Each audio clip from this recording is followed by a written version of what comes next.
আল্লাহ রাব্বুল আলামিন বলছেন, ইন্নাল্লাযীনা আমানু ওয়া আমিলুস সালিহাতি কানাত লাহুম জান্নাতুল ফিরদাউসি নুজুলা। আল্লাহ পাক বলছেন, ইন্না নিশ্চয়ই যারা, ইন্না নিশ্চয়ই অবশ্যই, আল্লাযীনা যারা, আমানু ঈমান আনলো, ওয়া আমিলুস সালিহাত ঈমান আনার পরে যারা আমল সালেহ করলো, কানাত লাহুম জান্নাতুল ফিরদাউসি নুজুলা, তাদের আপ্যায়নের জন্য জান্নাতুল ফিরদাউসকে তৈরি করে রাখা হয়েছে। খালিদিনা ফিহা, তারা সেখানে অনন্তকাল বসবাস করবে। লা ইয়াবগুনা আনহা হিওয়ালা, সেখান থেকে কখনো বেরিয়ে আসার চিন্তা মনোবাসনা তাদের অন্তরে আসবে না এবং বেরিয়ে আসতে তারা চাইবেও না।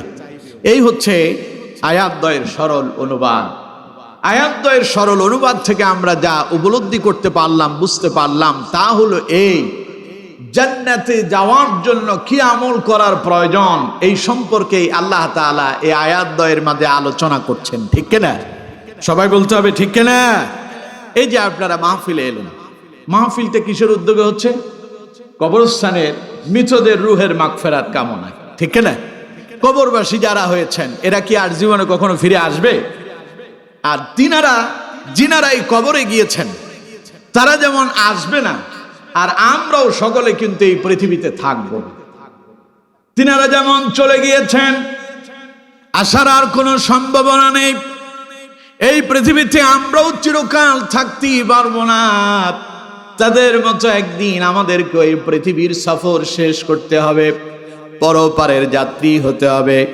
আমরা যখন মরে যাব, আমরা যখন চলে যাব, মৃত্যুর পরে আমাদের জীবন শেষ হয়ে যাবে না, বরং আরেকটি জগৎ আমাদের জন্য শুরু হয়ে যাবে, যার নাম হলো পরকাল, যার কোনো সীমারেখা নাই, যেটা অনন্তকাল ধরে চলতে থাকবে, শুরু আছে শেষ নাই। দুনিয়ায় আমরা এসেছি, আসার এবং যাওয়ার নির্ধারিত সময় আল্লাহ রাব্বুল আলামিন আমাদের জন্য বাইন্ডিং করে দিয়েছেন। যাকে যতটুকুন সময় দেওয়া হয়েছে ততটুকুন তিনি থাকতে পারবেন, এর বেশি থাকার কোনো সুযোগ নাই। হতে পারে বাবার আগে সন্তানের বিদায় নেওয়া লাগতে পারে, দাদা থেকে যাবে, নাতি চলে যাবে, স্বামী থেকে যাবে, স্ত্রী চলে যাবে, অথবা স্ত্রী থেকে যাবে, স্বামী চলে যাবে, সন্তান থেকে যাবে, মা বাবা চলে যাবে।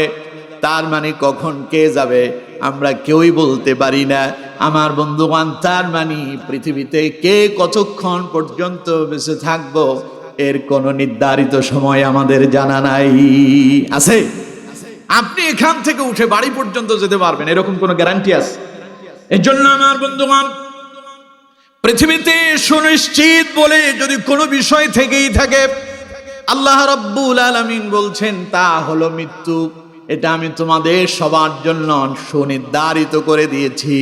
মালাকুল মউতের সঙ্গে তোমাদের প্রত্যেকেরই দেখা হয়ে যাবে। কুল ইন্নাল মাউতাল্লাযী তাফিরুনা মিনহু ফাইন্নাহু মুলাকীকুম, মরণ থেকে পালাও তুমি, মরণ তোমায় লইবে গিরি। যদিও সুদূর আকাশ পানে, লোকাও সেথায় লাগায়া সিঁড়ি। মরণ থেকে পালানোর জন্য কেউ যদি সুদূর আকাশ ও সিঁড়ি বেয়ে যদি পালিয়ে যেতে চায়, মালাকুল মউতের সঙ্গে সেখানেও তার সাক্ষাৎ হয়ে যাবে। তার মানে পৃথিবীতে কেউই বেঁচে থাকতে পারবে না। এই পৃথিবী আমাদের কারোর জন্য চিরস্থায়ী নয়, চলেই যেতে হবে। আর যখন চলে যাব, যাওয়ার পরে আরেকটা জগতের শুরু হয়ে যাবে, যার শুরু আছে শেষ নাই। ওই যে আমার আগের বক্তা বলেছিল, সুম্মা লা ইয়ামুতু ফিহা ওয়ালা ইয়াহইয়া, সেখানে কারো কারো অবস্থা হবে তারা মরবেও না, বাঁচবেও না। এমনও শাস্তি দেওয়া হবে কাউকে, মনে হবে যেন দেহ থেকে রূহটা বেরিয়ে চলে যায়, জীবন শেষ হয়ে যায়। কিন্তু তাদের জীবন শেষ হবে না, মরতেও দেওয়া হবে না, বাঁচতেও দেওয়া হবে না।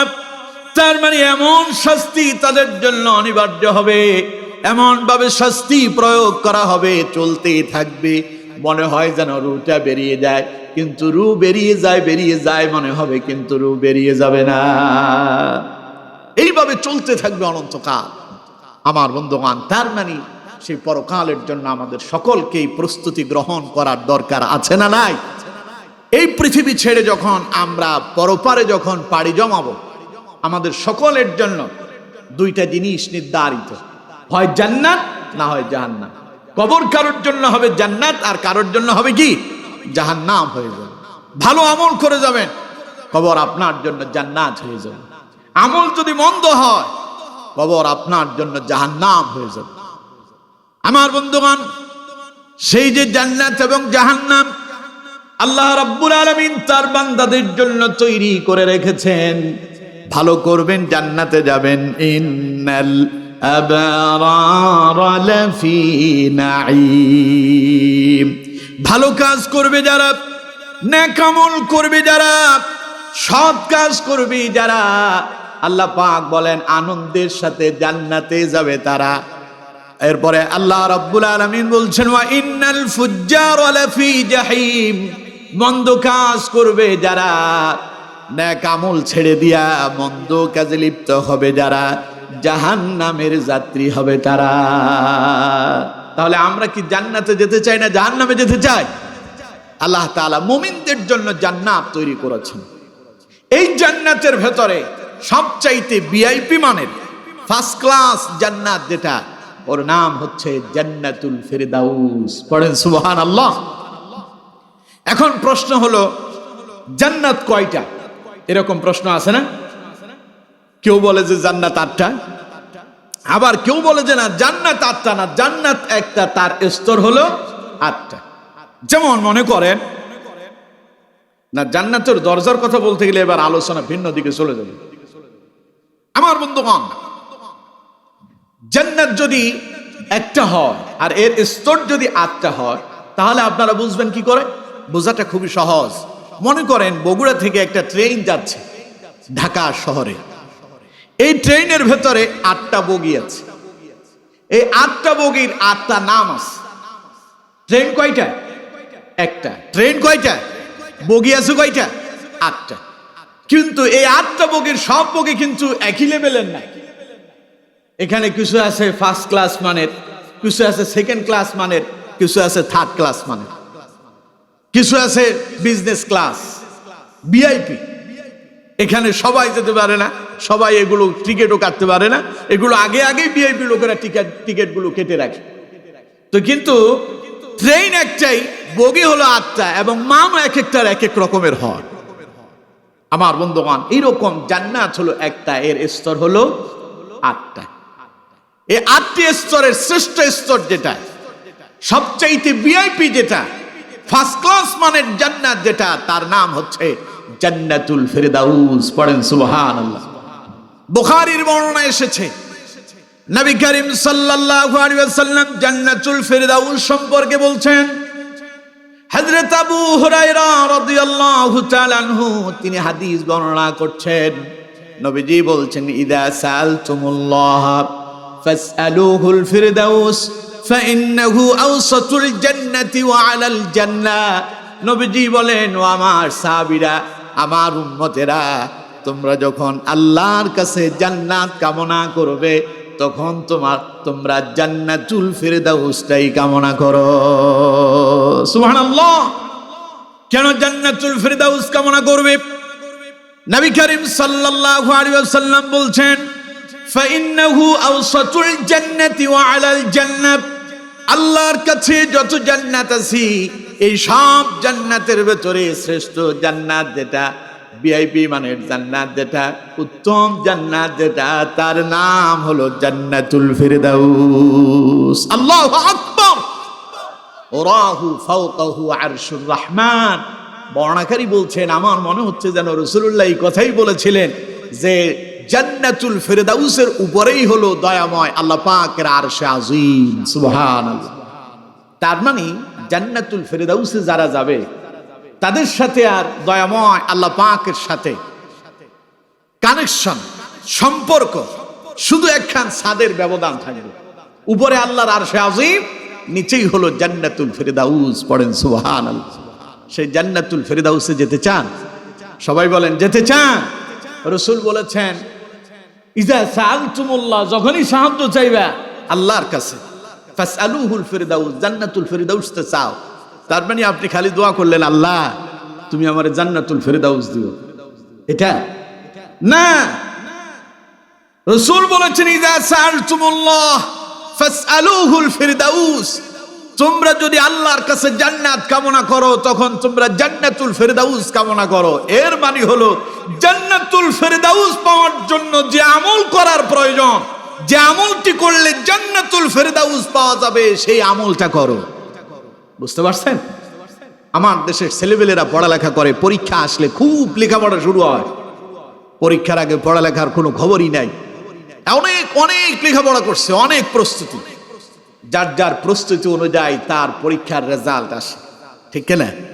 যেই ছেলেটা দৈনিক 6 ঘন্টা পড়ালেখা করছে আর যেই ছেলেটা দৈনিক 1 ঘন্টা লেখাপড়া করছে, দুইজনের পরীক্ষার রেজাল্টের মান কি একই রকম হয়? যেই বেশি পড়ালেখা করছে সেই ভালো রেজাল্ট করে, আর যে কম প্রস্তুতি নিয়েছে সে রেজাল্টের দিকেও কম তার ফলাফল আসে। আবার একটা ছেলে অনেক চেষ্টা করছে, প্রস্তুতি নিয়েছে, আমার দেশে রেজাল্টের কয়েকটা মান আছে। এ প্লাস, এ প্লাসের উপরে আছে গোল্ডেন এ প্লাস, তারপরে এ প্লাস, এরপরে এ গ্রেড, তারপরে এই মাইনাস, এরপরে আইসা হলো ভি, তারপরে সি, তারপরে ডি, তারপরে ই, এরপরে এফ মানে ফেল। তো এই যে ক্যাটাগরিগুলো দেওয়া হয়েছে, একটা ছেলে পরীক্ষার জন্য প্রস্তুতি নিল এই প্লাস অথবা গোল্ডেন এই প্লাস পাওয়ার জন্য, প্রস্তুতি অনেক ভালো। এই ছেলেটা কোনো কারণে যদি এ প্লাস নাও পায় তবে সে এই গ্রেড পাওয়ার সম্ভাবনা আছে, কারণ তার প্রস্তুতি আছে, চেষ্টা করে যাচ্ছে। তার মানে আমার বন্ধুগণ, প্রস্তুতি যত ভালো হবে রেজাল্ট তত ভালো হবে। রেজাল্ট যদি একেবারে ভালো নাও হয় তবেই তার কাছাকাছি যাবে। তার মানে রাসূলুল্লাহ বললেন ফাইন্নাহু, রাসূলুল্লাহ বললেন ইজা সাআলতুমুল্লাহ ফাসআলুহুল ফিরদাউস, তোমরা যখনই আল্লাহর কাছে কামনা করবে, তোমরা আল্লাহর কাছে চাইবে যখন, তখন জান্নাতুল ফিরদাউসটাই চাও। তার মানে তোমার প্রস্তুতি যদি জান্নাতুল ফিরদাউসের জন্যই যদি হয়ে যায় তাহলে জান্নাতুল ফিরদাউস না পেলেও এর পাশাপাশি সমমাননা পর্যায়ের কোনো একটা জান্নাত হলেও তোমার জন্য বরাদ্দ হবে। সুবহানাল্লাহ। এর জন্য চাইবো কোনটা? জান্নাতুল ফিরদাউস। খালি দোয়া করলে হবে? সাহায্য চাইতে হবে, এটার জন্য চেষ্টা করতে হবে। কিভাবে জান্নাতুল ফিরদাউস পাওয়া যায়? জান্নাতুল ফিরদাউসের সৌন্দর্য কত হবে? রাসূল করিম সাল্লাল্লাহু আলাইহি ওয়াসাল্লাম বলছেন ওয়ামিনহু তাফাজ্জারুল আনহার, রাসূলুল্লাহ বলেছেন জান্নাতের যে নহরগুলো প্রবাহিত হয়েছে, এই সব নহরগুলোর মূল যেখান থেকে এগুলোর শাখা প্রশাখা বেরিয়েছে তা হলো জান্নাতুল ফিরদাউস। সুবহানাল্লাহ পড়ে। জান্নাতের ভেতরে নহর আছে কয়টা? 4টা। কয়টা নহর আছে? একটা হলো শরাবের নহর, একটা হলো মধুর নহর, আরেকটা হলো পানির নহর, আর আরেকটা হলো দুধের নহর। সুবহানাল্লাহ। কোরআন থেকে শুনুন, আল্লাহ পাক বলছেন মাসালুল জান্নাতিল্লাতী উইদাল মুত্তাকুন ফিহা আনহারুম মিন মাইন গায়রি আফিন ওয়া আনহারুম মিন লাবানিন লাম ইয়াতাগায়্যার তা'আমুহু وأنهار من خمر لذة للشاربين وأنهار من عسل مصفى। আল্লাহ পাক বলছেন নবী আপনি আমার মুত্তাকি বান্দাদেরকে শোনায়া দেন আমি জান্নাতটা তাদের জন্য কেমন ভাবে সাজিয়ে রেখেছি। এমন এক জান্নাত তাদেরকে দেওয়া হবে ফিহা আনহারুম মিন মাইন গায়রি আসিন, এমন এক জান্নাত দেওয়া হবে যে জান্নাতে তাদের জন্য থাকবে স্বচ্ছ পানির নহরের ব্যবস্থা। পড়েন সুবহানাল্লাহ।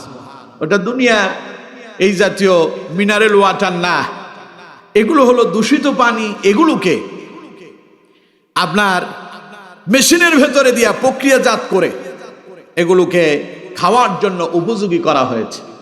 আমার বন্ধুগণ, রাসূল করিম সাল্লাল্লাহু আলাইহি ওয়াসাল্লাম বলছেন, আল্লাহ পাক জান্নাতের ভেতরে বান্দার জন্য যে পানির নহরের ব্যবস্থা রেখেছেন, এটা দুনিয়ার কোনো পানি নয়, বরং এটি আল্লাহ পাক নিজ কুদরতে তিনি তার বান্দার জন্য তৈরি করে রেখেছেন। সুবহানাল্লাহ। এক বর্ণনা এসেছে, সেই পানির ভেতরে কেউ যদি তার হাতটা চুবায়া দেয়, সেখান থেকে যদি হাত উঠানো হয়, আঙ্গুলের সাথে যে পানি আসবে, এক একটা ফোঁটা পড়বে, মনে হবে যেন মুক্তার কণা ঝরে পড়তেছে। সুবহানাল্লাহ, এত স্বচ্ছ হবে। এরপরে আল্লাহ রাব্বুল আলামিন বলছেন, وأنهار من لبن لم يتغير طعمه। জান্নাতে আরেকটা নহর থাকবে, তা হলো স্বচ্ছ দুধের নহর। দুনিয়াতে আপনারা গরুর দুধ পান করেন, গাভীর দুধ পান করতেছেন, এরপরে আপনারা মনে করেন খাসির ছাগলের দুধ খান, ছাগলের দুধ খায় না, বকরির দুধ পাওয়া যায়, এরপরে আপনার ওটের দুধ পাওয়া যায়। এই যে দুধগুলো মানুষ পান করার পরে এটাতে উপকারও আছে, ক্ষতিও আছে। যার অ্যালার্জি আছে, ও যদি গরুর দুধ পান করে তার অ্যালার্জি বেড়ে যাবে। যার অ্যালার্জি আছে তার জন্য গরুর দুধ খাওয়াটা ক্ষতিকর, আবার কারোর জন্য এটা উপকার। কিন্তু জান্নাতে আল্লাহ পাক তার বান্দার জন্য যে দুধের নহর রেখেছেন, এটা খেলে অ্যালার্জি হবে না, ডায়রিয়া হবে না, আমাশা হবে না। দুনিয়াতে কারো পেটে সমস্যা আছে, পেটে ব্যথা আছে, অথবা আমাশা আছে, ডায়রিয়া হচ্ছে, এমন সময় যদি দুধ পান করে, ওটা তার জন্য উপকার নয়, বরং ওটা তার জন্য বিষ হয়ে যায়, ঠিক কি না? কিন্তু জান্নাতে আল্লাহ রাব্বুল আলামিন বান্দার জন্য এমন এক দুধের নহরের ব্যবস্থা রেখেছেন, যেটা খেলে আপনার অ্যালার্জি বাড়ার সম্ভাবনা নাই, যেটা খেলে পরে আপনার মৃত্যুর আশঙ্কা নাই, ভয় পাওয়ার কোনো কারণ নাই। আল্লাহ রাব্বুল আলামিন বান্দার জন্য ওটাকে স্পেশাল ভাবে সকল রোগের প্রতিষেধক করে আল্লাহ পাক বান্দার জন্য তৈরি করে রেখেছেন। পড়েন আল্লাহু আকবার। এগুলো দুইটা। 3 নাম্বার আল্লাহ রাব্বুল আলামিন বলছেন, ওয়া আনহারুম মিন খামরিল লাযযাতিল লিশশারিবিন। জান্নাতীদের জন্য আল্লাহ তাআলা জান্নাতের ভেতরে শরাবের নহরের ব্যবস্থা রেখেছেন। 4 নাম্বার আল্লাহ পাক বলছেন, ওয়া আনহারুম মিন আসালিম মুসাফফা। এই ছাড়াও জান্নাতীদের জন্য জান্নাতের ভেতরে মধুর নহরের ব্যবস্থা আছে। এই নহর মানে এটা কোথাও জমা রাখা পুকুরের মতো নয়, এটা চলমান, চলতে থাকবে। এটা চলছে তো চলছেই, এটা আর কখনো শেষ হবে না, এটা প্রবহমান চলতেই থাকবে। পড়েন সুবহানাল্লাহ। এই জান্নাতের ভেতরে যে নহরগুলো প্রবাহিত হয়, এগুলোর মূল কানেকশন যেখান থেকে শুরু হচ্ছে, সেটাই হচ্ছে জান্নাতুল ফেরদাউস। সুবহানাল্লাহ পড়েন। আমার বন্ধুগণ, এবার আপনাদেরকে প্রশ্ন করি, আপনারা কেউ কি জান্নাত দেখেছেন? কথা বলেন, কেউ দেখছেন? আচ্ছা, দেখবেন বলে মনে হয় না? মরার পরে দুনিয়ায় কেউ দেখবেন? দেখার সম্ভাবনা নাই। তবে রাসূল কারীম স্বপ্ন যোগে আল্লাহ যদি কারোরে দেখায়, সেটা ভিন্ন কথা। রাসূল কারীম সাল্লাল্লাহু আলাইহি ওয়াসাল্লামকে আল্লাহ তাআলা মেরাজে নিয়ে এগুলো ভ্রমণ করিয়েছেন। পড়েন সুবহানাল্লাহ। নবীজি তা দেখেছেন। আমার বন্ধুগণ, রাসূল কারীম সাল্লাল্লাহু আলাইহি ওয়াসাল্লামকে আল্লাহ পাক বলছেন, হাদিসটি তিরমিজির ভেতরে এসেছে এবং এটা হাদিসে করছে। রাসূল কারীম সাল্লাল্লাহু আলাইহি ওয়াসাল্লাম বলছেন, ক্বাল আল্লাহু তাআলা আ'দাদতু লিইবাদিয়াস সালিহিন মা লা আইনুন রাআত ওয়ালা উযুনুন সামিআত ওয়ালা খাতারা আলা কলবি বাশার। নবী, আপনি আমার বান্দাদেরকে শোনায়া দেন, জানায়া দেন, যারা ইবাদত করবে, আমল করবে, আমি তাদের জন্য কি জান্নাত সাজিয়ে রেখেছি। মা লা আইনুন রাআত, এমন এক জান্নাত তাদের জন্য আমি প্রস্তুত করে রেখেছি, যার নিয়ামত সম্পর্কে দুনিয়ার কোন চোখ দেখে নাই। সুবহানাল্লাহ। দুনিয়া আপনি কি দেখছেন? 100 তলার একটা বিল্ডিং দেখেছেন, আইফোন দেখলেন, এরপরে মানুষ মার্সিডিজ গাড়ি নিয়ে, BMW নিয়ে ঘুরে বেড়ায়। লোকজনের স্বপ্ন হয়, হায় হায় এরকম একখান যদি আমার হইতো। মোবাইল ব্যবহার করতেছে, আমি যদি একখান যদি আইফোন 16 অথবা 17 প্রো ম্যাক্স যদি ব্যবহার করতে পারতাম। মানুষের স্বপ্ন এগুলো। একটা যদি 10 তলা বাড়ি করতে পারতাম, একটা যদি ডুপ্লেক্স বাড়ি করতে পারতাম, একটা যদি মার্সিডিজ কিনতে পারতাম, মানুষের এই স্বপ্নগুলো থাকে। আল্লাহ তাআলা বলছেন যারা দুনিয়ায় আমার ইবাদত করবে, আমার গোলামি করবে, নবী শোনা দেন কেমন জান্নাত তাদেরকে দান করব। মালা আইনুন রাআত, এমন নিয়ামত জীবনে পৃথিবীর কোন চোখ দেখেই নাই। সুবহানাল্লাহ। কোন ওয়ালা উযুনুন সামিআত, চোখ দেখবে তো পরের কথা। নবীজি সাল্লাল্লাহু আলাইহি ওয়াসাল্লাম বলছেন, আল্লাহ শোনায়া দিচ্ছেন, নবী আমার বান্দাদেরকে শোনায়া দেন, দুনিয়ার কোন চোখ তো এই নিয়ামত দেখে নাই, দুনিয়ার কোন কান এই নিয়ামত সম্পর্কে শুনেও নাই। এমন দেবেন আল্লাহ তাআলা। ওয়ালা খাতারা আলা কলবি বাশার, চোখ দেখবে তো পরের কথা, কান শুনবে তো দূরের কথা। রাসূল করিম সাল্লাল্লাহু আলাইহি ওয়াসাল্লামকে আল্লাহ পাক বললেন, নবী আমার বান্দাদেরকে শোনায়া দেন, এমন জান্নাত দেব, এমন নিয়ামত তাদেরকে জান্নাতে দেওয়া হবে, চোখ তো দেখেই নাই, কান তো শুনেই নাই। ওয়ালা খাতারা আলা কলবি বাশার, জীবনে কোন অন্তর তা কল্পনাও করতে পারে না, মনে চিন্তাই আসে নাই এই রকম নিয়ামতময় জান্নাত আল্লাহ দান করবেন। সুবহানাল্লাহ। কোন আমার বন্ধুগণ, কোরআনুল কারীমে আল্লাহ রাব্বুল আলামিন সেই সম্পর্কে বলছেন, ফালা তা'লামু নাফসুম মা উখফিয়া লাহুম মিন কুররাতি আ'য়ুন জাযাআম বিমা কানু ইয়া'মালুন। পড়েন আল্লাহু আকবার। আল্লাহ পাক বলছেন, ও আমার বান্দারা শোনো, যারা দুনিয়ায় ভালো আমল করবে, সৎ কাজ করবে, যারা নেক কাজ করবে, যারা, এমন এক জান্নাত তাদের জন্য আমি তৈরি করে রেখেছি, চোখ জোড়ানো জান্নাত। কি জোড়ানো? ফালা তা'লামু নাফসুম মা উখফিয়া লাহুম মিন কুররাতি আ'য়ুন, ইবাদতকারীদের চোখ জোড়ানো জান্নাত আমি তাদের জন্য তৈরি করে রেখেছি।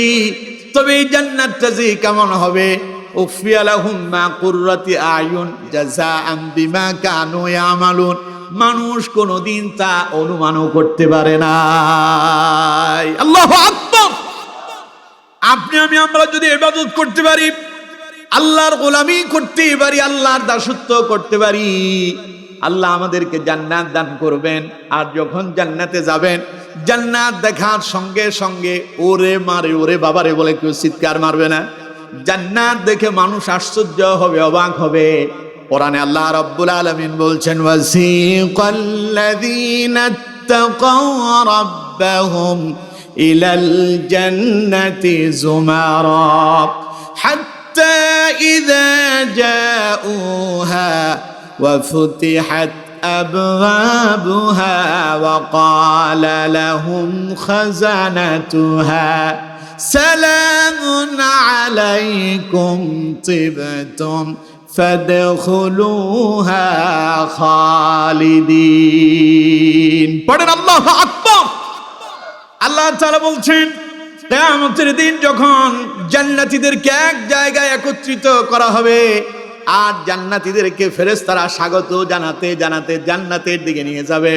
ওরা যখন জান্নাতের দরজায় আসবে, জান্নাতের ফেরেশতারা তাদেরকে দেখে সালাম দেবে, ওদের জন্য দোয়া করবে, আর বলবে অকালুল, ওদেরকে বলবে কিলা দুখুলু আবওয়াবান ওয়াসিকাল্লাযীনা ইত্তাকাও রাব্বাহুম ইলাল জান্নাতি যুমারা হাত্তা ইযা জাউহা ওয়া ফুতিহাত আবওয়াবুহা ওয়া ক্বাল, তারা যখন জান্নাতের দরজায় যাবে, জান্নাতের প্রহরীরা, জান্নাতের ফেরেশতারা তাদেরকে বলবে, ক্বালা লাহুম খাযানাতুহা সালামুন আলাইকুম তিবতুম ফাদখুলুহা খালিদিন। ওদেরকে সালাম দেবে, বলবে তোমাদের উপর আল্লাহর শান্তি বর্ষিত হোক, জান্নাতে তোমরা আরামে থাকো, ফাদখুলুহা খালিদিন, যাও জান্নাতের ভেতরে তোমরা প্রবেশ করো। এর আগে তো জান্নাত দেখেন নাই, দেখছে? দেখে নাই। এখন জান্নাতে ঢুকবে। জান্নাতীরা যখন জান্নাতের দরজায় যাবে, ফেরেশতারা স্বাগত জানায়া, শুভেচ্ছা জানায়া, শান্তির জন্য দোয়া করবে, আর বলবে জান্নাতে ঢুকে যাও। জান্নাতীরা যখন জান্নাতের দরজায় যাবে, জান্নাতের দরজা তাদের জন্য খুলে দেওয়া হবে। ওরা জান্নাতের দিকে তাকাবে, জান্নাতের ভেতরে ঢুকেই তারা বলবে ওয়াকালুল হামদুলিল্লাহিল্লাযী সাদাকানা ওয়া'দাহু ওয়া আওরাসানাল আরদ نتبوأ من الجنة حيث نشاء فنعم أجر العاملين الله أكبر যখন আপনি জান্নাতে যাবেন, জান্নাতের দরজা যখন আপনার জন্য খুলে দেওয়া হবে, আল্লাহ রাব্বুল আলামিন বলছেন তারা জান্নাতের ভিতরে ঢুকে বলবে আলহামদুলিল্লাহ। কি বলবে? আরো জোরে কোন, কি বলবে? আচ্ছা কোন তো দেখি, আপনি যখন কোনো কাজে সফলতা পান তখন কি বলেন? ভালো রেজাল্ট করছে আপনার ছেলে তখন কি বলেন? খাওয়ার পরে কি বলেন? সব ভালো কাজে আমরা পড়ি আলহামদুলিল্লাহ, প্রশংসাকার। খুশি হয়ে আমরা পড়ি আলহামদুলিল্লাহ। আল্লাহ তাআলা বলছেন জান্নাতীরা যখন জান্নাতে ঢুকবে, জান্নাত দেখে বলবে আলহামদুলিল্লাহ, প্রশংসা করবে আল্লাহর। আর তারা বলবে আল্লাযী সাদাকানা ওয়া'দা, যে আল্লাহ আমাদের সঙ্গে ওয়াদা করেছেন তিনি তো সত্য ওয়াদা করেছেন। ওয়া আওরাসানাল আরদা নাতাবাওয়াউ মিনাল জান্নাতি হাইসু নাশা, তিনি আমাদেরকে এই জান্নাতের প্রতিশ্রুতি দিয়েছেন আর আমাদেরকে এই জান্নাতের অধিকারী করেছেন। ওয়া নি'মা ফানি'মা আজরুল আমিলিন, তারা জান্নাতের এই নাজ নিয়ামত ভোগ করবে, আল্লাহ তাদের এগুলো অধীনস্থ করে দিবেন। এই নিয়ামত দেখে তারা প্রশংসা করবে কার? আল্লাহু আকবার। তাহলে চিন্তা করুন তো এবার জান্নাতটা কেমন হবে। এই যদি জান্নাতের অবস্থা হয় তাহলে সবচাইতে বড় জান্নাত, ভিআইপি জান্নাত, ফার্স্ট ক্লাস মানের জান্নাত যেটা, ওটার নাম কি? আরো জোরে বলতে হবে কি? যেটার আলোচনা আমি করতেছি আর কি। এটাতে যাওয়ার জন্য, এখানে ঢোকার জন্য আমাদেরকে কি আমল করতে হবে সেটা বলতেছি। তার আগে আপনাদেরকে তো বুঝাতে হবে সেই জান্নাতুল ফেরদাউসটা কি, ঠিক কিনা? এখানে এটা যে পাবেন, আপনি পাওয়ার আশা করবেন, এটা যে পাবেন এটা কেমন হবে? পৃথিবীর মানুষ সরকারি চাকরির জন্য পাগল পাড়ায়। কারণ কি? সরকারি চাকরি করলে কিছু সুবিধা আছে।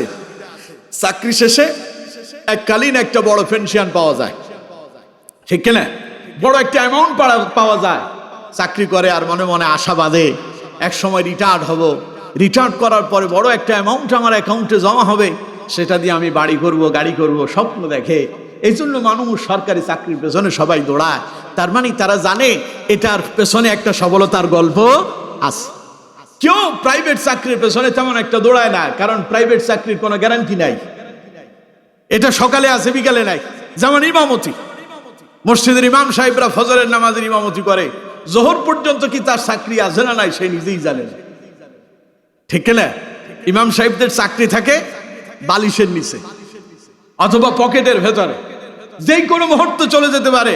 যখন এই চাকরি যাবে, মসজিদের চাবিটা কমিটির বুঝাই দিয়ে চলে যেতে হবে, চাকরি পকেটের ভেতরে আছে। তার মানে পৃথিবীর মানুষ সফলতার পেছনে সবাই দৌড়ায়, আগে জানতে চায় সেখানে সফলতা কি আছে। তা আপনি যে জান্নাতুল ফেরদাউসের আশা নিয়ে আপনি কাজ করবেন, সেই জান্নাতুল ফেরদাউসটা কি তা তো আগে আপনাদেরকে জানতে হবে, ঠিক কিনা? এই জন্য আমি আপনাদেরকে জান্নাত সম্পর্কে কিছু ধারণা আপনাদেরকে দিচ্ছি। আচ্ছা, জান্নাতুল ফেরদাউস কি বললাম? ছোট জান্নাত তো বড় জান্নাত, সবচাইতে বড়টা, ভিআইপি যেটা, ফার্স্ট ক্লাস মানের যেটা, ওটা হলো বড় জান্নাত, জান্নাতুল ফেরদাউস।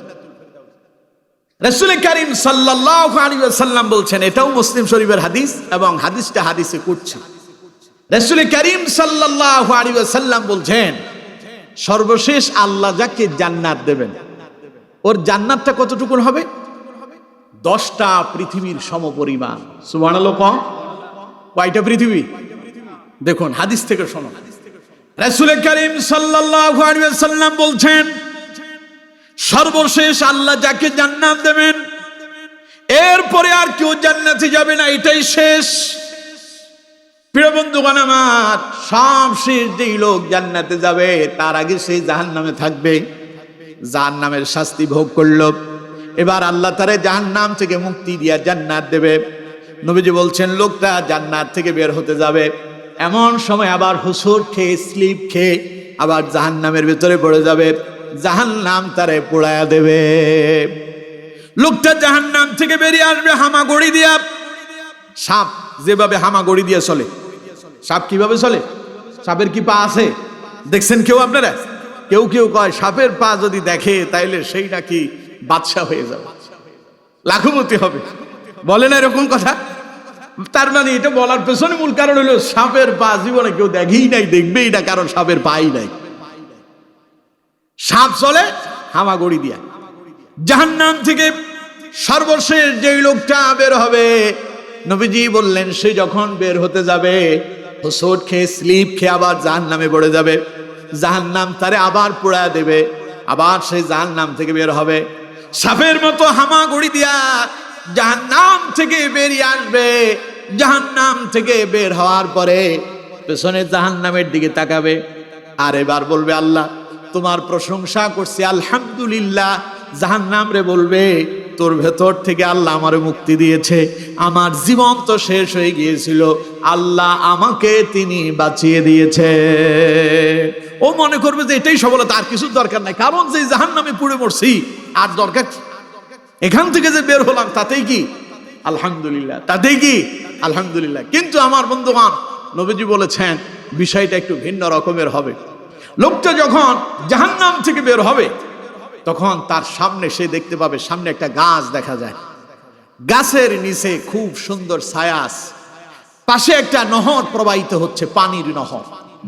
লোকটা তো জাহান্নামে পুড়ে মরছে, শরীর পুড়ে গেছে, গলা শুকিয়ে গেছে, তৃষ্ণার্ত পিপাসিত, বেরিয়ে আসছে, শরীরের অবস্থা খুবই খারাপ। সে ওই গাছ দেখে আল্লাহর কাছে আরজি পেশ করবে, আল্লাহর কাছে বলবে আল্লাহ তুমি যদি আমার সেই গাছটার নিচে যাওয়ার অনুমতি দিতা, আমি সেখানে যেতাম, আর সেখান দিয়ে যে পানির নহরটা প্রবাহিত হচ্ছে সেখান থেকে একটু পানি পান করতাম। আল্লাহ রাব্বুল আলামিন তখন তার বান্দাকে বলবেন, বান্দা আমার, তুমি কি এরপরে আমার কাছে আর কোনো কিছু চাইবা নাকি?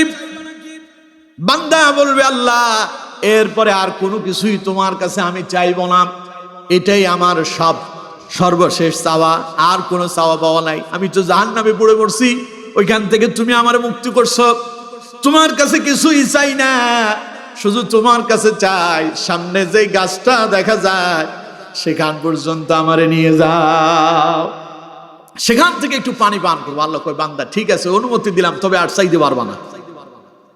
আল্লাহর বান্দা সেই গাছের নিকটে চলে যাবে, পানি পান করতে যাবে, এমন সময় সেই লক্ষ্য করবে সামনে আরেকটা গাছ দেখা যায়, তার নিচ দিয়েও পানি প্রবাহিত হচ্ছে, তবে সামনের গাছটা যেটাতে বসে আছে এটার চাইতে আরো উন্নত মানের, আরো সুন্দর, ওইটার দৃশ্য আরো মনোরম। সেবার আল্লাহকে বলবে আল্লাহ তুমি যদি আমার সেই গাছটার কাছে যাওয়ার অনুমতি দিতা। আল্লাহ বলবেন কিরে বান্দা, তুই না আমার সঙ্গে ওয়াদা করছিলি আর চাইবি না? বান্দা কয় আল্লাহ আর চাবো না, এটাই শেষ, এটার নিচে নিয়ে গেলেই আমার আর কোনো কিছু চাওয়ার নাই। আল্লাহ বলবেন আমার বান্দা এরপরে আর চাইতে পারবো না। বান্দা বলবে আল্লাহ আর কিছুই চাইবো না, এটাই আমার শেষ চাওয়া, তুমি আরজিটারে কবুল করে নাও। আল্লাহ পাক বলবেন যাও বান্দা, আমি অনুমতি দিলাম, সেই গাছের নিকটে যাও, একটু আরাম করো, পানি পান করো। বান্দা সেই গাছের নিকটে আসবে, পানি পান করতে যাবে, এমন সময় তার নজরে পড়বে এই দুইটা গাছের চাইতে সামনে আরেকটা বৃক্ষ গাছ দেখা যায়, যা এই দুইটার চাইতে আরো উন্নত মানের, ওটার পরিবেশ এটার চাইতে আরো ভালো, উন্নত মানের। এখন তার মনে মনে ভাবনা, কেমনে যে আল্লাহরে কই, আগে তো দুইবার বলছিলাম, ওয়াদা করছি আর বলবো না, এখন আবার কেমনে আল্লাহরে বলি আল্লাহ সেই গাছের কাছে নিয়ে যাও। কিন্তু তার তো মনের ভাষণা, ওই গাছের কাছে তারে যেতে হবে। সেবার আল্লাহকে বলবে আল্লাহ তোমার কাছে আমার আরেকটা আরজি, আর বলবো না, এটাই শেষ, আর চাইবো না, এটাই শেষ। আল্লাহ তুমি যদি আমার অনুমতি দিতা, ওই যে সামনে একটা গাছ দেখা যায় সেই গাছের নিকটে গিয়ে আমি একটু আরাম করতাম, বিশ্রাম করতাম, একটু পানি পান করতাম। আল্লাহ পাক বলবেন বান্দা তুই না আমার সঙ্গে ইতিপূর্বে আবার দুইবার ওয়াদা করছিলি, এখন কি তোর আরো চাই? আল্লাহ রাব্বুল আলামিন বলবেন আমার বান্দারা এমনই, ওর যত আছে তার আরো চাই, আরো চাই, আরো চাই, ঠিক কিনা? একজনের কাছে ৫,০০০ টাকা আছে, ও ১০,০০০ টাকা চাই। একজনের কাছে 50,000 আছে, ওর 1 লক্ষ টাকা চাই। যার কাছে 1 লক্ষ আছে ওর 5 লক্ষ টাকা চাই। যার কাছে 1 কোটি আছে ওর 5 কোটি চাই। যিনি মেম্বার হয়েছেন তার স্বপ্ন তিনি যদি চেয়ারম্যান হইতে পারেন, চেয়ারম্যানের স্বপ্ন থাকে তিনি যদি উপজেলা পরিষদের চেয়ারম্যান হইতে পারে, উপজেলা পরিষদের চেয়ারম্যানের স্বপ্ন হয় তিনি যদি পার্লামেন্টের সংসদ সদস্য হইতে পারেন, পার্লামেন্টের সংসদ সদস্য যিনি তার স্বপ্ন থাকে যদি মন্ত্রী হওয়া যায়। তার মানে মানুষের যার যা আছে তার আরো চাওয়ার আছে, চাওয়ার জীবনে কোনো শেষ নাই, ঠিক কিনা? আল্লাহ তাআলা বলবেন আমার বান্দারে তুই তো নাছুড় বান্দা, তোর বুঝি চাওয়ার শেষ হবে না, যা আমি তোর অনুমতি দিলাম ওই গাছের নিকটে গিয়া তুই বিশ্রাম কর। ওই গাছের পেছনে আল্লাহ জান্নাত, পড়েন সুবহানাল্লাহ। এগুলো জান্নাতের বাইরের কাজ কারবার চলতেছে, এখনো ভেতরে যায়নি। কোথায় চলতেছে এগুলো? বাইরে। এখন সে তৃতীয় গাছটার নিকটে যাবে, যাওয়ার পরে সেখানে পানি পান করবে।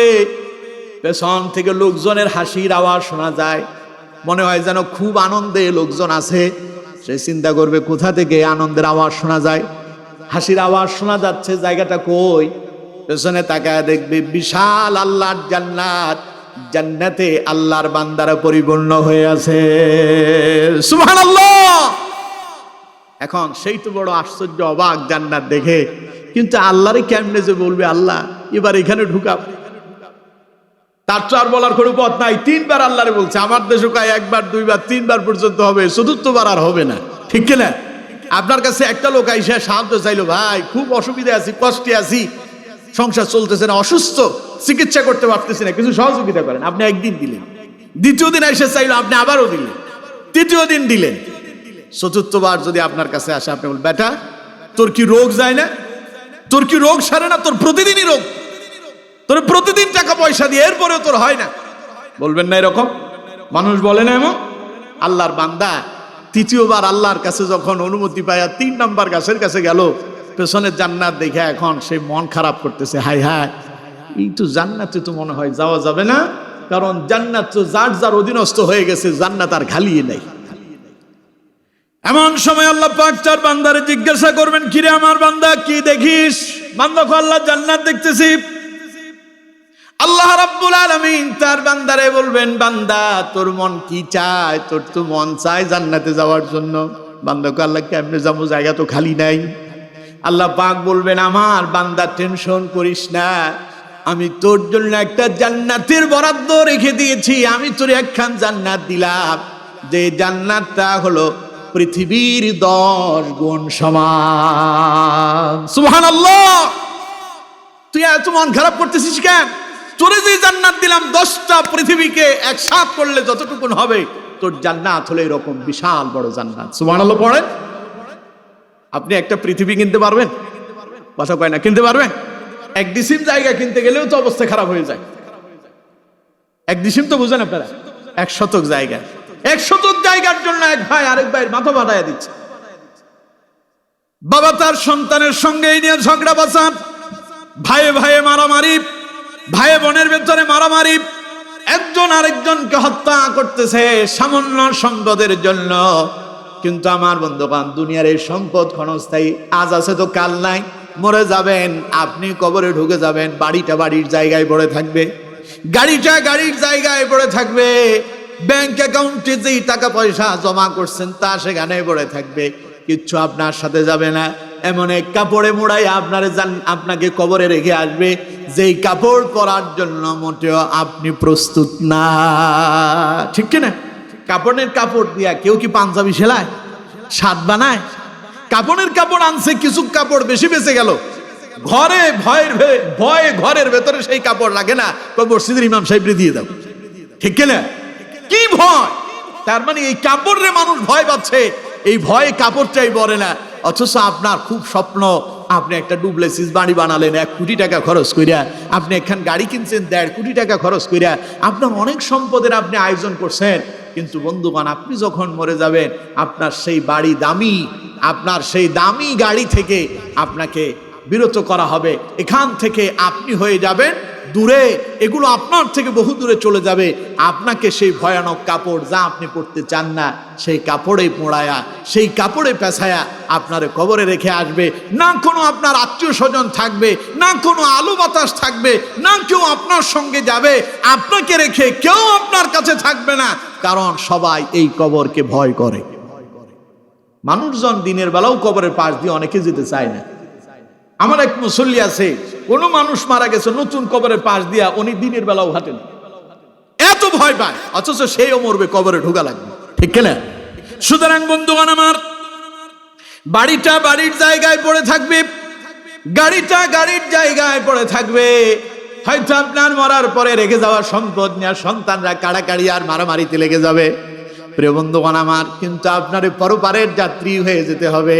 এই যে দুনিয়ার জায়গা সম্পদ বাড়ি গাড়ি কিছুই আপনার না। যদি দুনিয়ায় থেকে ইবাদত বন্দেগী করতে পারেন, আল্লাহর ইবাদত করলে পরে সর্বশেষ ছোট জান্নাতটাও যদি আপনার কপালে জোটে, 10টা পৃথিবীর সম পরিমাণ একখান জান্নাত আল্লাহ আপনারে দান করবে। সুবহানাল্লাহ। এই জন্য বন্ধুগণ আমার, তাহলে চিন্তা করুন, ছোট্ট জান্নাত যদি 10টা পৃথিবীর সমান হয়, ভিআইপি জান্নাত, ফার্স্ট ক্লাস জান্নাত, জান্নাতুল ফেরদাউস, সেটা কি রকম হবে? সুবহানাল্লাহ কোন। সুতরাং প্রিয় বন্ধুগণ আমার, যে আয়াতটি আপনাদের সামনে তিলাওয়াত করলাম, সে আয়াতে আল্লাহ পাক সেই জান্নাতুল ফেরদাউস, ভিআইপি জান্নাত, ফার্স্ট ক্লাস জান্নাতের অধিবাসী কারা হবে, কারা সেই জান্নাতে যাবে, কোন আমল করলে সেই জান্নাত পাওয়া যাবে, আল্লাহ পাক সেই কথাই আয়াত 2 মধ্যে স্পষ্ট ভাষায় জানিয়ে দিয়েছেন। আল্লাহ রাব্বুল আলামিন বলছেন, ইন্নাল্লাযীনা আমানু ওয়া আমিলুস সালিহাত ওয়ামিলুস সালিহাতি কানাত লাহুম জান্নাতুল ফিরদাউসি নুজুলা। পড়েন আল্লাহু আকবার। আল্লাহ তাআলা বলছেন, ইন্নাল্লাযীনা আমানু, নিশ্চয়ই যারা ঈমান আনলো, ওয়া আমিলুস সালিহাত, এবং যারা আমলে সালেহ করলো, কানাত লাহুম জান্নাতুল ফিরদাউসি নুজুলা, তাদেরকে মেহমানদারি করার জন্য, আপ্যায়ন করানোর জন্য জান্নাতুল ফিরদাউসকে তৈরি করে রাখা হয়েছে। পড়েন সুবহানাল্লাহ। কাম খালি 2টা। কাম কয়টা? 2টা। 1 ঈমান, আর 2 আমল। ঈমান হলো আল্লাহর উপরে বিশ্বাস করা, পরকালে বিশ্বাস করা, রাসূলের উপরে বিশ্বাস করা, কিয়ামতের উপরে বিশ্বাস করা, ফেরেশতাদের উপরে বিশ্বাস করা, কোরআন কিতাবের উপরে বিশ্বাস করা, তাকদীরের উপরে বিশ্বাস করা। এই সবই হলো মরার পরে আবার পুনরায় আল্লাহ জিন্দা করবেন, এর উপরে বিশ্বাস করার নাম হলো ঈমান। যারা ঈমান আনয়ন করলেন, ঈমান আনার পরে আপনার জন্য 2 নাম্বার কাজ হলো ওয়া আমিলুস সালিহাত। ঈমান আনার পরে লাগবে আমলে সালেহ। কি লাগবে কোন তো? অর্থাৎ নেক কাজ আপনাকে করতে হবে। ঈমানবিহীন আমলের কোনো মূল্য নাই। আবার আমলবিহীন ঈমান তো একরকম অমূল্যের মতো। ঈমান এবং আমল দুইটাই একটার সঙ্গে আরেকটার অঙ্গাঙ্গিভাবে সম্পর্ক, একটা ছাড়া আরেকটা চলতে পারে না। যেমন যার কাছে ঈমান নাই, আমল আছে। মনে করেন সে একটা মাদ্রাসা বানালো, একটা মসজিদ তৈরি করলো, কিন্তু তার ঈমান নাই। আচ্ছা কোন তো, তার কি কোনো সওয়াব আছে? কথা কয় না, সওয়াব আছে? তার মানে তার উদাহরণটা হলো এই, সেই জাম গাছ লাগায়া আম খাওয়ার চিন্তা ভাবনা করতেছে। জাম গাছ রোপণ করে যদি আম খাওয়ার চিন্তা ভাবনা যদি কিয়ামত পর্যন্ত করে, জাম গাছে কোনোদিন আম আসবে? কথা বলতে হবে, জাম গাছে আম আসবে? তাকে যদি আম খেতে হয়, আম গাছটাই রোপণ করতে হবে। আমার বন্ধুগণ, ঈমানটা হলো এমন, আপনি ঈমান আনয়ন করলেন না, আমলে সালেহ করলেন না, কাজ করতেছেন, দান সদকা করতেছেন, আপনি পর উপকারী মানুষের জন্য উপকারের দিকে আপনি এগিয়ে যান, মন্দ কথা বলেন না, আপনি ফিতনা ফাসাদ করেন না, সন্ত্রাস করেন না, মারামারি করেন না, ঝগড়া ফাসাদ করেন না, সবই ঠিক আছে। শুধু আপনার ভেতরে একখান নাই, তার নাম হলো ঈমান। এই ঈমান না থাকার কারণে আপনার আমলের কোনো দাম নাই। দুনিয়ায় যা করলেন তা দুনিয়ায় পেয়ে যাবেন। ওই যে মানুষ জাম গাছ রোপণ করে আম খাওয়ার যদি চিন্তা করে, সে তো আম পাবেই না, তবে জাম গাছে জাম পাবে, জাম খাইয়া মোটামুটি একটা স্বাদ অনুভব করতে পারবে, ঠিক কিনা? একটা তো লাগালো, ওইটাই পাবে। ঈমান যিনি আনলেন না, দুনিয়ায় তার উদাহরণ হলো এমন, দুনিয়ায় যা করবেন তা দুনিয়ায় পেয়ে যাবেন, পরকালে তার জন্য আর কিছুই থাকবে না। আর ঈমান যিনি আনলেন, ভালো কাজ যা করবেন এর জন্য তার ভালো কাজের একটা আমল তার আমল নামায় জমা হয়ে যাবে। তার জন্য একটা আমলের কিতাব আছে, সে যত ভালো কাজ করতেছি তা তার অ্যাকাউন্টের ভেতরে জমা হয়ে গেল। আর সেই অ্যাকাউন্টটা কিয়ামতের দিন আল্লাহ রাব্বুল আলামিন তারে দেখাবেন, আর সে আমলের বিনিময়ে সেই জান্নাতে চলে যাবে। সুবহানাল্লাহ। সুতরাং বন্ধুগণ আমার, ঈমান এবং আমল দুইটা হলো, উদাহরণ দিলে এরকম হয় বীজ এবং বৃক্ষ। বীজ তো আপনারা চেনেন, আম খাওয়ার পরে ভেতরে যে বীজ থাকে এটারে আপনাদের এখানকার ভাষায় কি বলে? আটি বা বিচি। এই আমের বিচিটা যদি আপনারা যদি মাটির ভেতরে যদি রোপণ করেন, গাছ অঙ্কুরিত হবে। মনে করেন আমি উদাহরণ দিচ্ছি, এটা মাটির ভেতরে রোপণ করলেন কিন্তু গাছ বের হচ্ছে না, তাহলে বুঝতে হবে কি এটা মাটির নিচে চাপা পড়ে গেছে। এটা যদি আপনি যদি আবার পুনরায় যদি একটু ঠিকঠাক করে দেন, এখান থেকে একটা গাছ বের হবে, এই গাছ থেকে আবার ফল আসবে, আম খেতে পারবে। ঈমান হলো এরকম একটা বীজ। মনে করেন আপনি একটা বীজ রোপণ করলেন, এই বীজ রোপণ করার পরে যখন আমল করবেন এটা একটা বৃক্ষে পরিণত হবে। গাছের ভেতরে যেমন অনেকগুলো ফল আসবে, এই ফল খেয়ে আপনি যেমন আনন্দ করতে পারবেন, আপনি যেমন তৃপ্তি নিবারণ করতে পারবেন, ঈমান আনার পরে আমল করার পরে আল্লাহ তাআলা পরকালে এই রকম আপনার জন্য আনন্দদায়ক তৃপ্তিদায়ক আল্লাহ পাক বাসস্থানে এবং খাবার দাবারের তিনি বন্দোবস্ত করে দিবেন। পড়েন সুবহানাল্লাহ। এখন আপনার ঈমান আছে কিন্তু আমল নাই, তাহলে আপনার ঈমানটা হলো ওই যে বীজের মতো, মৃত বীজের মতো মাটির নিচে চাপা পড়ে গেছে। বীজ ঠিকই আছে কিন্তু বীজ থেকে কি গাছ অঙ্কুরিত হয় নাই, বৃক্ষ বের হয় নাই। তার মানে আপনার ঈমানটা, ঈমান আছে কিন্তু ঈমানটা কি হয়ে গেছে? চাপা পড়ে গেছে। সুতরাং শুধু ঈমান থাকলেই হবে না, ঈমানের সাথে আমলটাও লাগবে। ঈমানের সাথে কি লাগবে? যারা ঈমান আনলেন, ঈমানের পাশাপাশি যারা আমল করলেন, আল্লাহ রাব্বুল আলামিন কোরআনের অন্য জায়গায় এই ঈমানদারদের ব্যাপারে অত্যন্ত চমৎকার তিনি ঘোষণা দিয়েছেন, ইন্নাল্লাযীনা আমানু ওয়া আমিলুস সালিহাতি উলাইকা হুম খায়রুল বারিয়াহ। পড়েন আল্লাহু আকবার।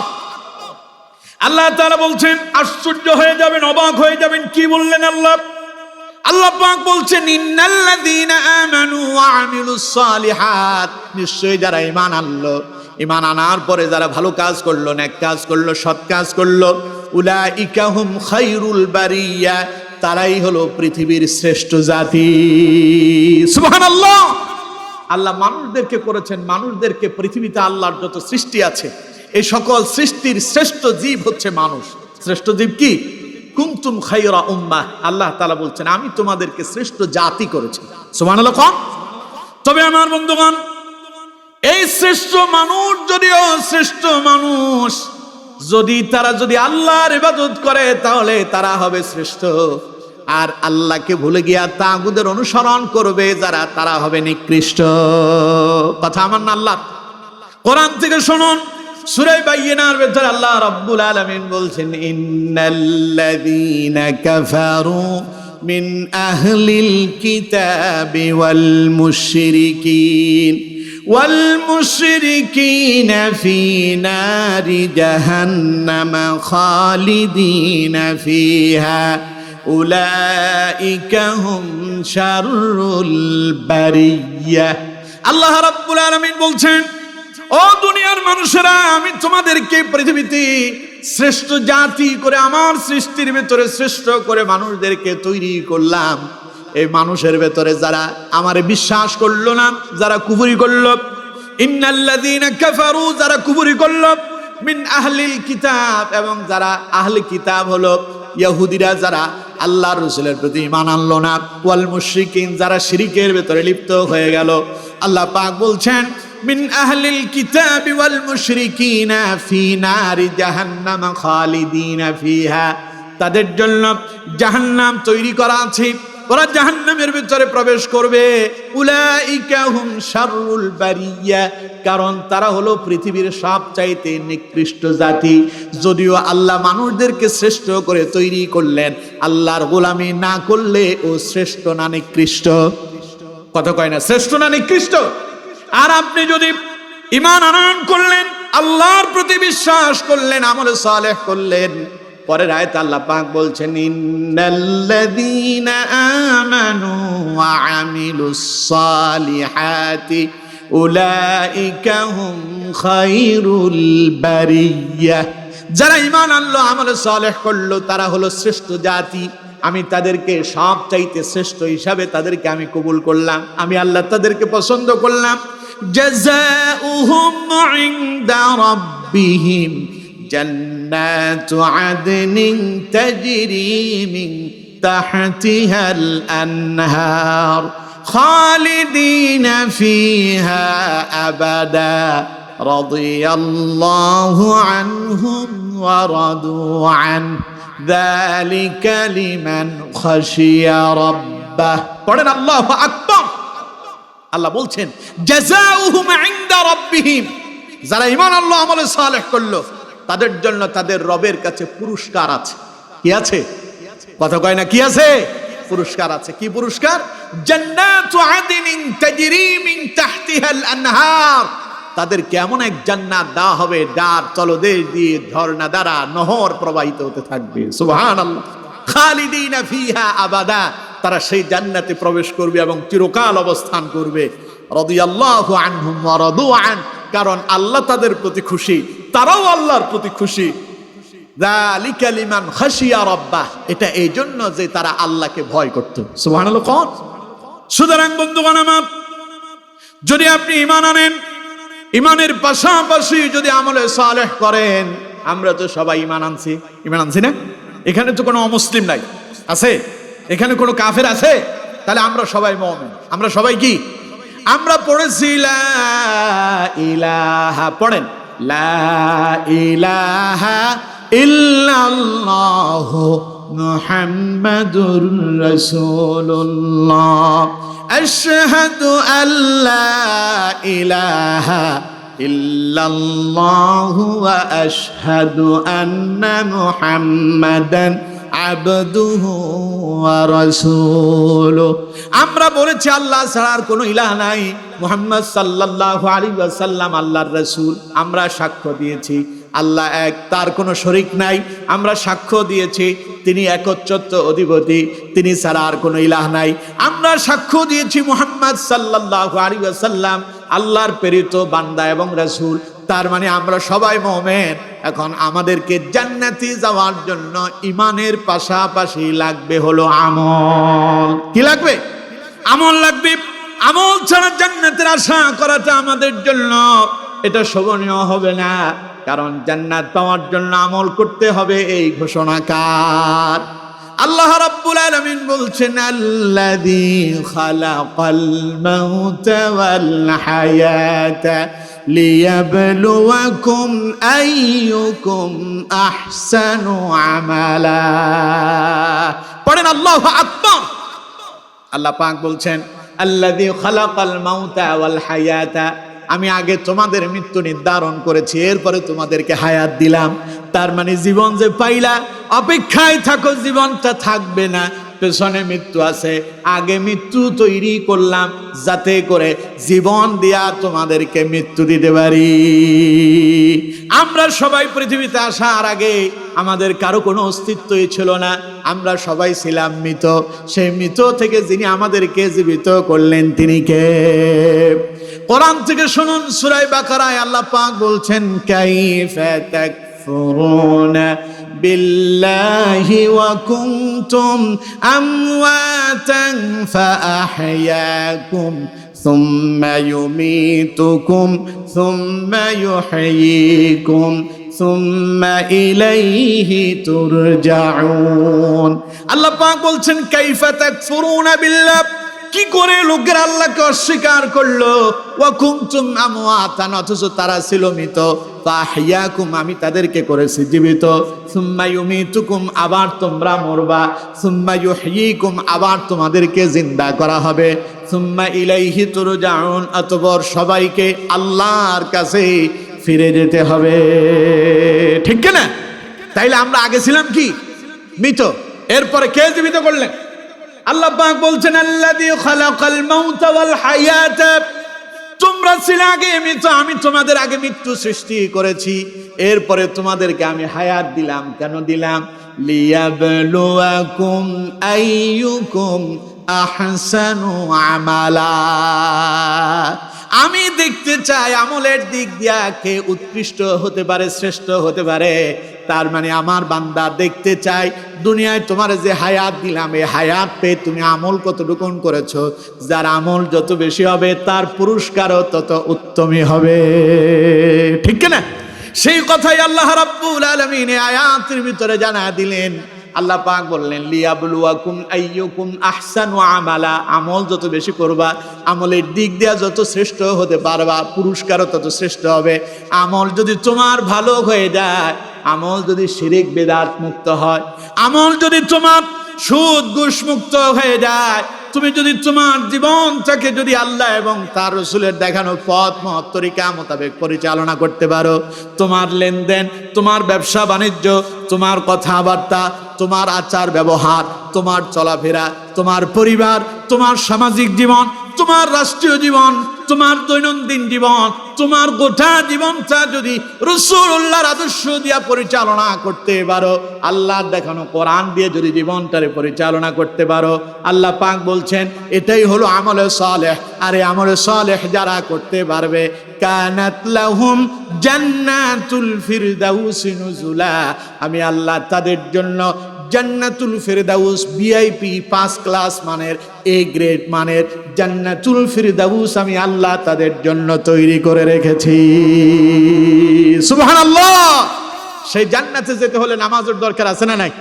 সবাই বলতে হবে আছে না নাই? রোজা পালন করার প্রয়োজন আছে না নাই? অর্থ থাকলে হজ করার প্রয়োজন আছে না নাই? অর্থ থাকলে যাকাত দিতে হবে কি হবে না? সুদ খাওয়া যাবে নাকি? সুদ ছাড়তে হবে, হালালটা গ্রহণ করতে হবে, হারামকে বর্জন করতে হবে, দ্বীনের পথে, ইসলামের পথে অবিচল অচল থাকতে হবে, নিজেও ভালো কাম করতে হবে, ভালো কাজে একে অপরের সঙ্গী হয়ে যেতে হবে। যেখানে ভালো কাজ হবে, যেখানে কল্যাণময় কাজ হবে, যেখানে দ্বীনের কাজ হবে, যেখানে ইসলামের উপকার হবে, সেখানে আমরা সবাই শরীক হয়ে যাব। আর সেই কাজ করলেই আমরা আমলে সালেহের অন্তর্ভুক্ত হয়ে যাব। কোরআনে আল্লাহ রাব্বুল আলামিন বলছেন তাআওয়ানু আলাল বিররি ওয়াত তাকওয়া ওয়ালা তাআওয়ানু আলাল ইসমি ওয়াল উদওয়ান। আল্লাহ পাক বলছেন বান্দারা তোমরা তাকওয়ার কাজে, ভালো কাজে একজন আরেকজনকে সহযোগিতা করো। খবরদার মন্দ কাজে একজন আরেকজনের অংশীদার হওয়া যাবে না। নামাজও পড়বেন, জানাকারের সঙ্গে চলবেন, নামাজ পড়বেন, সুদ খাবেন, নামাজ পড়বেন, অন্যায় কাম করবেন, নামাজ পড়বেন, অন্যের জমিনের আইল কেটে দিয়া নিজের জমিনটা প্রশস্ত করবেন, নামাজ পড়বেন, বেদিনদেরকে সমর্থন দিবেন, ইসলাম বিরোধী কর্মকাণ্ড যারা করে ওদেরকে নেতা বানায়া দিবেন, নামাজও পড়বেন, আবার আপনি মন্দ কাজের সঙ্গে মিলে যাবেন, তা হবে না। তার মানে নামাজ যেমন আল্লাহ রাব্বুল আলামিন আপনার জন্য ফরজ করে দিয়েছেন, পথও আপনাকে দেখায় দিয়েছেন। নামাজে দাঁড়ালেই আল্লাহ পাক শিখায় দিচ্ছেন বান্দা আমার কাছে দোয়া করো, ইহদিনাস সিরাতাল মুস্তাকিম, আল্লাহ তুমি আমাকে সহজ সরল সঠিক পথে পরিচালিত করো। নামাজে দাঁড়ায় দোয়া করলেন, আর নামাজ থেকে বের হওয়ার পরে শয়তানদের সঙ্গে মিলিত হয়ে গেলেন, মদখোরের সঙ্গে সম্পর্ক হলো, জুয়াখোরের সাথে সম্পর্ক করলেন, সাদাবাজদের সাথে সম্পর্ক করলেন, টেন্ডারবাজদের সাথে সম্পর্ক করলেন। তার মানে নামাজে দাঁড়ায় সরল পথ, সহজ পথ চাইলেন, আসলে অন্তরে আপনার তা এখনো জাগ্রত করতে পারেন নাই, ঠিক কিনা? সুতরাং নামাজে দাঁড়ায় যেমন বললেন আল্লাহ সিরাতাল মুস্তাকিমের পথে পরিচালিত করো, সহজ পথ, সরল পথ, হেদায়েতের পথে চালাও। সেই পথ নবীদের পথ, হেদায়েতের পথ, সাহাবায়ে কেরামের পথ, হেদায়েতের পথ, কোরআনের পথ, নবীর আদর্শের পথ, রাসূলুল্লাহর হাদিসের পথ। এই জন্য আসুন সহজ সরল সঠিক পথে পরিচালিত হওয়ার জন্য আল্লাহর দেখানো এই কোরআন, রাসূলুল্লাহর দেওয়া আদর্শ, এই দুইটাকে নিজের জীবনে যদি ধারণ করতে পারি সেটাই হবে আমলে সালেহ। খাবারটা যদি রাসূলুল্লাহর তরিকা মোতাবেক খেতে পারি, পান করাটা যদি রাসূলুল্লাহর তরিকা মোতাবেক হয়ে যায়, ঘুমটা যদি রাসূলুল্লাহর তরিকা মোতাবেক হয়, নামাজ যদি রাসূলুল্লাহর তরিকা মোতাবেক হয়, জীবন ব্যবস্থা যদি রাসূলুল্লাহর তরিকা মোতাবেক হয়, তাই হলো আমলে সালেহ। সুবহানাল্লাহ বলেন না। সুতরাং বন্ধুগণ আমার, এই আমলে সালেহ যদি করতে পারেন, কানাত লাহুম জান্নাতুল ফিরদাউস নুজুলা, আল্লাহ পাক আপনার আপ্যায়ন করার জন্য, মেহমানদারি করানোর জন্য জান্নাতুল ফিরদাউস তৈরি রেখেছেন। সেই জান্নাতে যখন আপনি ঢুকবেন, খালিদিনা ফিহা, আপনি সেই জান্নাতে ঢুকবেন, চিরকাল সেখানে থাকবেন। লা ইয়াবগুনা আনহা হিওয়ালা, সেখান থেকে বেরিয়ে আসার চিন্তা কোনোদিন আপনার অন্তরে আসবে না। আপনি বেরিয়ে যাবেন না, বের হওয়ার সম্ভাবনাও নাই, কারণ এমন জান্নাত পাওয়ার পরে কেউ সেটা আর হারাতে চায় না, ঠিক কিনা? সুতরাং আসুন, আমরা সকলে ঈমান তো এনেছি, এখন শুধু আমলের দরকার। এখন কিসের দরকার গন্ত? এখন বেশি বেশি আমল করব, নেক কাজ করব, ভালো কাজ করব, ভালো কাজে একে অপরের সঙ্গী হব। ভালো কাজ করলে পরকালে আমাদের জন্য কল্যাণ মিলবে, জান্নাতুল ফিরদাউসের মেহমান হতে পারবো। আসুন সকলে মিলে ঈমান আনার পরে বেশি বেশি আমল সালেহ করার জন্য চেষ্টা করি। আল্লাহ পাক আমাকে এবং আপনাদের সকলকে যা বলেছি, আপনারা যা শুনেছেন, এর উপরে বাস্তব জীবনে আমল করার তৌফিক দান করুন। আমার কোনো কথায় যদি ভুল হয়ে যায়, আল্লাহ তাআলা আপনাদের অন্তর থেকে সমস্ত ভুলগুলো মুছে দিন। আমরা সবাই পড়ি আমিন।